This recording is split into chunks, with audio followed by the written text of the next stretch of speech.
Hi, everyone. This is actually a Zoom recording, and I'm doing this as an example. I've already mentioned this little trick, I think probably a week ago or 2 weeks ago, but it was only in text. So I just wanted to show you visually. If you're on a Zoom call or Microsoft Teams or Skype or anything, and if you find that your face is too blown out or too bright, it may be because of the clothes you're wearing. So I'm going to give you a little test for you to see if that's actually the case. Now I have here a black hoodie.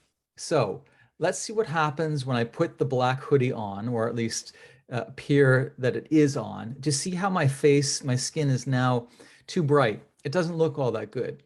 So if I remove the black hoodie, or it would be black shirt or whatever, or anything dark, and have this lighter shirt, you can see my skin tone is now acceptable.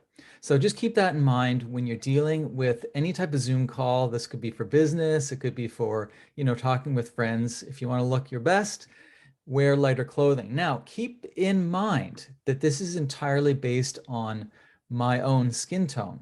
So you may have the opposite needs if you have very dark skin. And also keep in mind that the tones or the color behind you also plays a part. So what I suggest you do is a test Zoom call and just try to find out which clothing looks good. Obviously, for me, black doesn't look good.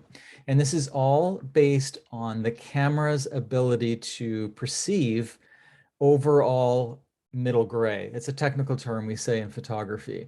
So the better your camera, probably the better you're going to look. However, you can always help out the situation by choosing your clothing wisely.